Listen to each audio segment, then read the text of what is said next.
My name's David Gibson.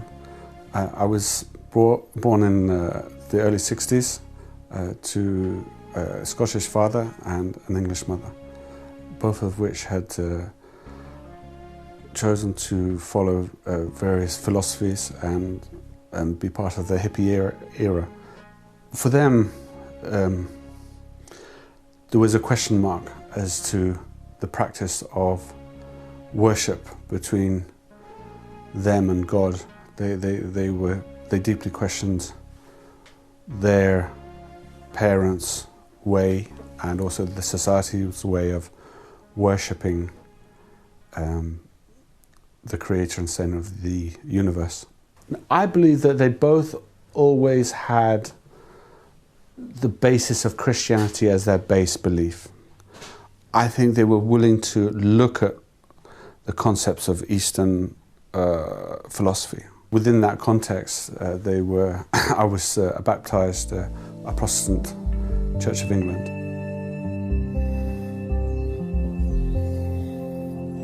I was greatly influenced by the whole environment. They followed a philosopher called J.G. Bennett, who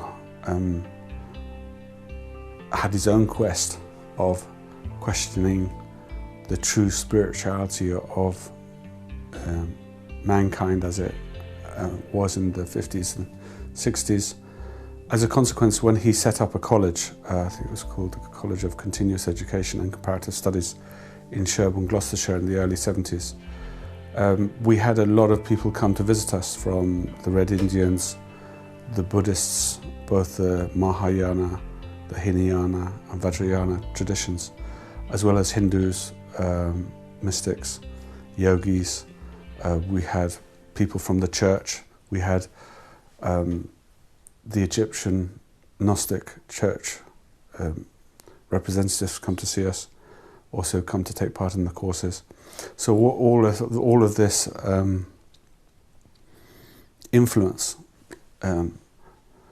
led me to question, where is my stance, where is my journey in relationship to God Almighty or Allah subhanahu wa ta'ala. Then when the college was dissolved, we then went to live in Scotland, and I was really confronted with it. I was then in my very early teens, and I was reading a lot of the Sufi traditions, a lot of the Christian and Judaic traditions. And my relatives were very kind in giving their particular Bible, their particular version. Thankfully, I also had a St. James's version, and I read very avidly. I was a very avid reader of the Bible, both of the Old Testament and the New Testament. And it really came to me that when I saw how the authorities of the particular other versions of the Bible saw fit to retract verses completely or reinterpret the verses to older Bibles, it became apparent to me that and with all the history of the Crusades and all the history of the power of the churches throughout in the UK and in Europe, that Christianity really had been spent revelation used and abused for people's own ends. So in that particular, I said, okay, I called it a day. I said, I'm not a Christian anymore. That's it. I'm calling it. I stopped so I didn't go to the church anymore.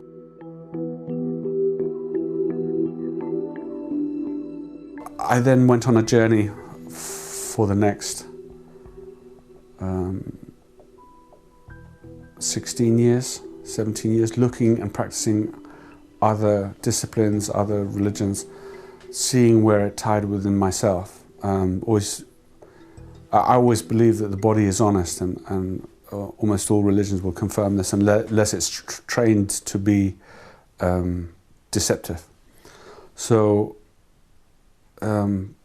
I always reflected, and at the end of each phase, there was Islam. Allah showed me Islam from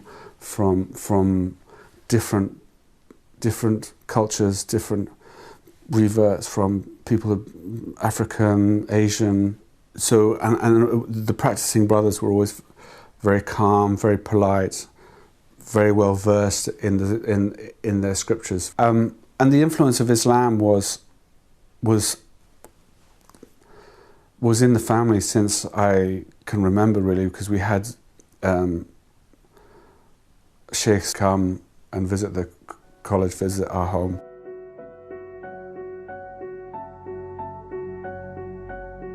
From 1997, I was heavily involved in adult education, and that was, and I was exposed to the Muslim community in the East London area, and involved in a lot of their issues.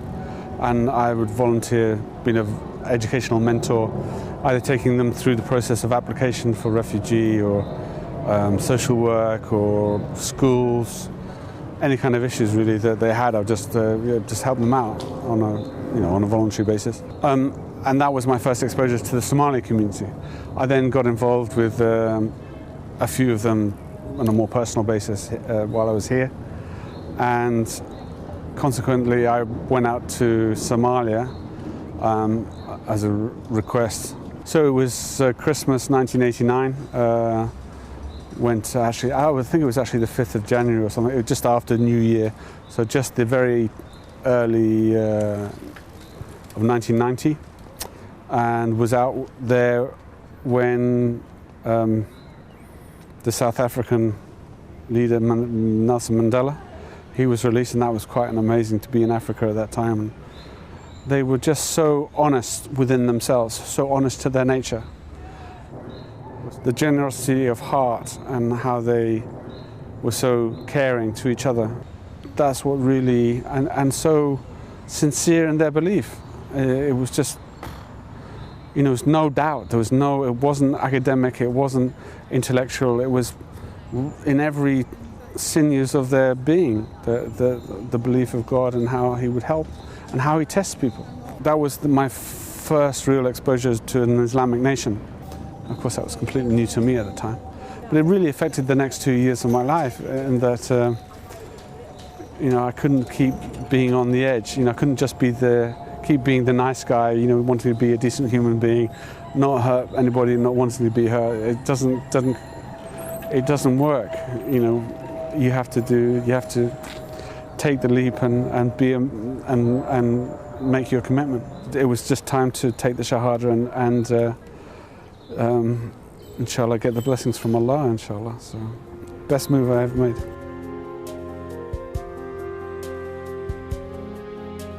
So at the age of 29, I then decided to become a Muslim.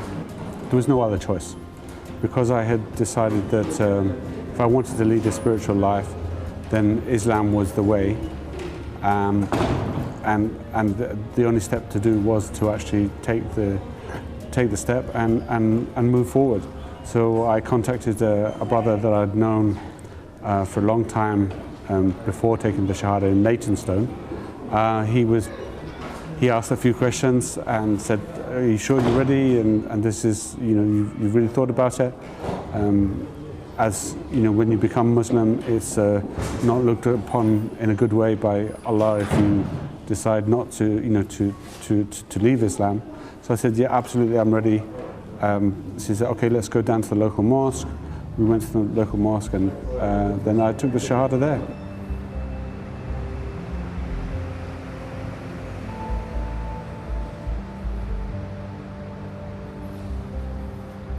Robert is my good friend of 16 years. We met in 1997. He was one of my first tenants in my flat, and it was a very urgent request for accommodation, and we basically it just happened from there. And we talked about anything and everything. He's a very worldly experience with many years in. But, well, I would beg to differ, but Robert is a very modest chap. He spent a lot of time in China and Hong Kong, and he speaks several languages. And we also had a passion for meeting up in different restaurants, didn't we? That's true. Just to catch up, because you decided to go to law and then be a barrister. When did you first learn that I was a Muslim? I can't remember now. I think you told me pretty soon after I'd moved in. I think you explained that you weren't too keen on alcohol in the flat and pork being kept in the fridge. And of course I told you I was a vegetarian, so it didn't matter. What was your perception of me at that time as I'd become a new revert? I didn't have any particular perception. You know, I always take people as I find them, and because you are just a genuinely decent person, I didn't think that you being a Muslim either detracted or improved on that perception. It's just what you were or what you decided to be, and I respected you for it. Thank you very much. I suppose, insofar as anything positive, I had the assurance that you wouldn't, come home drunk in the early hours and behave in an obnoxious way. Which is one positive aspect of Muslims that people very rarely give credit for. Right. Good. Yes. David, he's been a friend of mine, more or less since I moved in to his flat, and David, being a friend, has made a big difference to my life. Whether him being a Muslim forms a component of that is something which I probably wouldn't be able to answer, but it's David the individual that I like, and David the individual that I respect, and he's the person that's had the impact on me. So we're looking to meet up a week on Monday at the seminar, Temple Church, on Islam and the English law. Yeah, that sounds absolutely fun. And of course we're going to get some food after that. Good idea. Or before. Very good idea, yes. Very good. Well, thank you very much for your time. Good to see you again. It's really good, and we better let you go and carry on with your deeds. Yeah, certainly. So thank you for making time. Best of luck. Good. All right, take care. Thanks, bye. Take care.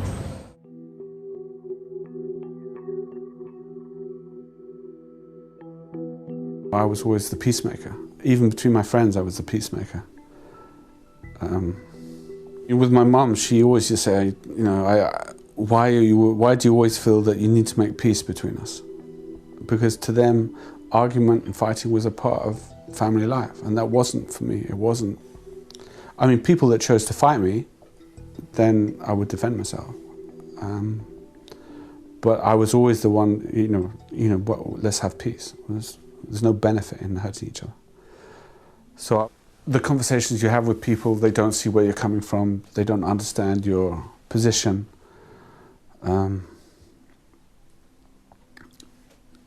things you say, your viewpoints, you just don't fit in. I used to do dhikr by myself when I needed consoling.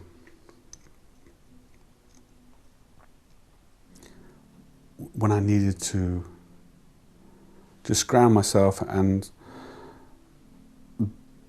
my way of being close to God. And when you're in Jahiliyyah, when you're in the realm of ignorance, when you don't fit into your family,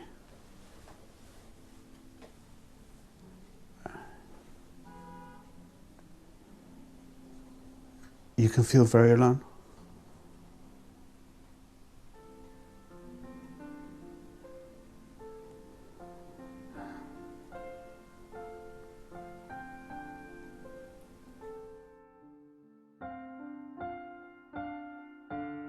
This is my friend Mas Patel.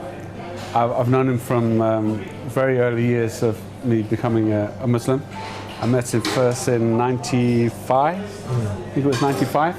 And he showed me what, I have to say that Mas has been not only my friend, but my guide in many ways, to etiquette, to cultural manners, to Islamic manners.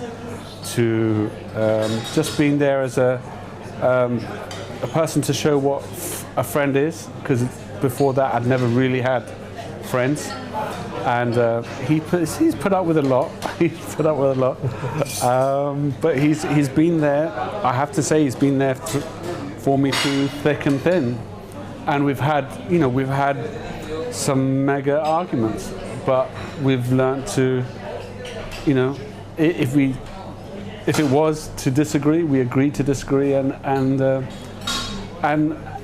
it's, I think it was the depth of honesty in that he when it came to a boundary, or if he felt that it would affect the friendship, he said, I'm not going to go down that. However good it is for you, I'm not going to go down that, because there's a potential it could harm the friendship. When my bad times were really bad, he was there, and that's what I value as a really good friend. Knowing David as a revert, I think it's been an honour, in the sense that it's always good where you can help people. When I think growing up, it was always a fascination when you came across English people who had become Muslim, and I'd met a few whilst I was growing up. And the most fascinating thing is, why would they choose Islam when they've got Christianity or atheism or whatever else? So when I bumped into Dawood, by that time I'd known other reverts, and when I bumped into him at university, I didn't actually get to know him as a revert, to be honest with you. I just got to know him as a person, as David, another friend at university, and then to find that he's a revert who's practicing, which he does to this day, and probably more so than I have ever done, was also very educative. In fact, there's certain times when the dawah was the other way, as opposed to and there was no dawah that I did. I don't think I did. The only thing I've probably helped him is cultural, sort of getting to know the Indian subcontinent sort of way of life, and how that isn't Islamic, but it's an Islamic culture, so to speak.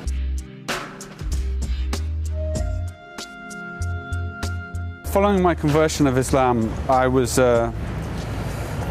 had the task of learning all the requirements, which at that time seemed a little bit daunting. But it's like anything, the more you practice, the better you get, the shorter time it takes. Practicing the salat 5 times a day, because I took the shahada in the spring. It then meant that the prayer times got longer and longer, which was, or should we say, spread out through the day, which was, it was quite a challenge. And also at that time, the fasting was in April, so I must have been a Muslim about a month before Ramadan kicked in, which was very interesting. And I still remember the sheer thirst gripping my throat, and my stomach complaining bitterly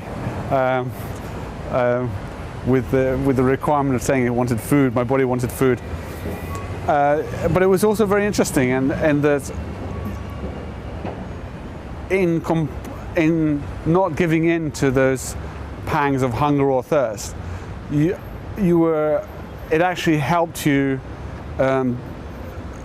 It actually helped me develop a strength that showed that you don't need to fulfill, whenever you get hungry, you don't need to actually eat. So I actually learned to really quite enjoy it, because you really learn to look forward to the iftar, to the break. And in those early days, we celebrated with great gusto, and we had lots of different drinks and lots of bits and pieces to break fast with, and then we prayed, and then we had the main supper, and then we'd go to the mosque afterwards. And that was it's always the loveliest time of the year. You're always coming a month or 2 months towards it.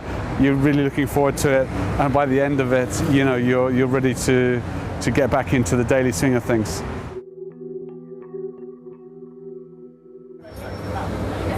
This is Omar. He's a very good friend of mine. We met each other about 3 years ago.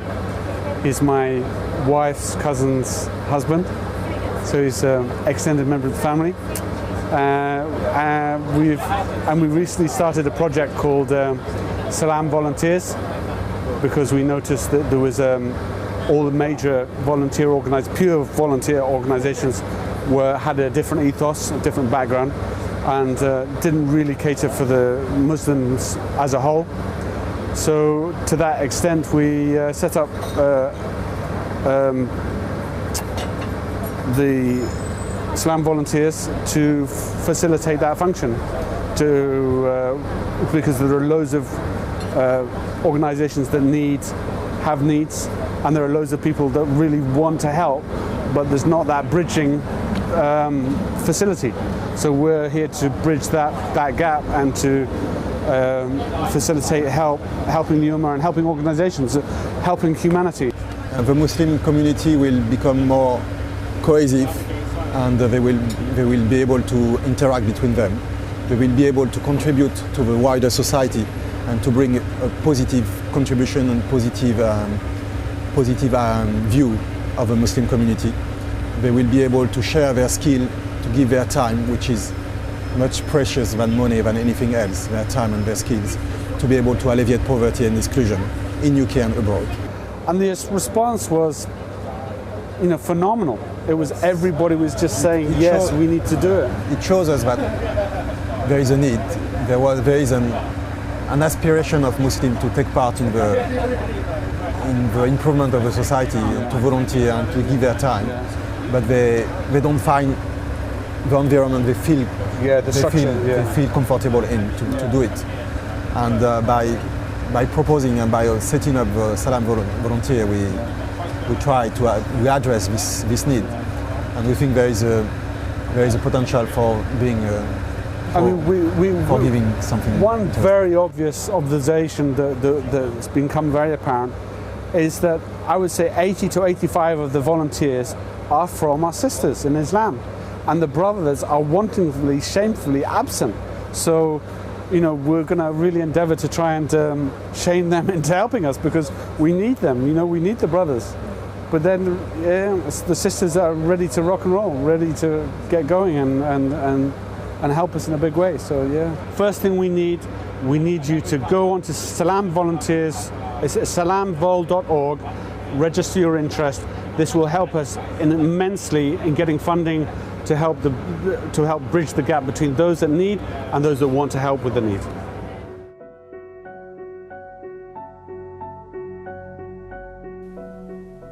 What Islam means to me is the relationship between me and Allah subhanahu wa ta'ala, and the community as a whole.